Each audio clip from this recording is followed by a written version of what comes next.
Hello, আসসালামু আলাইকুম বন্ধুরা। 2021 সালের প্রিলিমিনারি টু মাস্টার্স পরীক্ষার ফলাফল পুনর্নিরীক্ষণ সংক্রান্ত ভিডিওতে সবাইকে স্বাগত জানাচ্ছি। তো শিক্ষার্থী বন্ধুরা, আপনাদের কারণে ইতিমধ্যে 2021 সালের প্রিলিমিনারি টু মাস্টার্স পরীক্ষার ফলাফল প্রকাশিত হয়েছে। তো প্রকাশিত ফলাফলে আপনারা অনেকে আশানুরূপ ফলাফল করতে পারেননি। কেউ হয়তো এক সাবজেক্ট, কেউ দুই সাবজেক্ট এরকম ফেল করেছেন।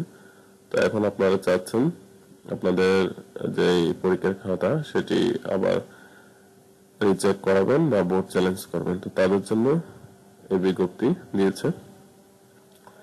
তো দেখুন বন্ধুরা, বিজ্ঞপ্তিতে বলা হয়েছে 27/2/2025 তারিখ থেকে 13/3/2025 তারিখ পর্যন্ত অনলাইনে আবেদন সহ ব্যাংকে টাকা জমা দেওয়া যাবে। ঠিক আছে। তারপর এখানে অনলাইনে আবেদন করার পদ্ধতি, এগুলো এখানে নিয়মাবলী দিয়ে দেওয়া হয়েছে।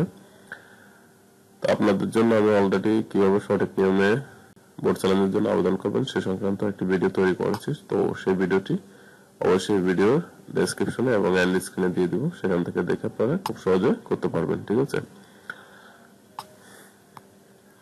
তারপর বন্ধুরা, এখানে আরেকটি বিষয় বলে দিয়েছে, সেটা হলো আবেদনের কপি বা পে স্লিপের কপি বিশ্ববিদ্যালয়ে প্রেরণের প্রয়োজন নেই। ঠিক আছে।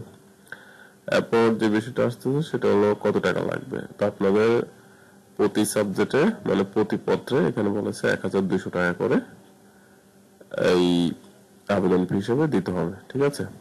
তার মানে আপনারা শুধুমাত্র একটি করলে 1200, আর দুটি করলে ডাবল, এভাবে করে। তো সেক্ষেত্রে বন্ধুরা, আপনারা যদি যে পরীক্ষাটা দিয়েছেন সেটি যদি ভালো পরীক্ষা দিয়েছেন এরকম কনফিডেন্স থাকে, তো সেক্ষেত্রে আপনি পুনর্নিরীক্ষণের জন্য আবেদন করবেন।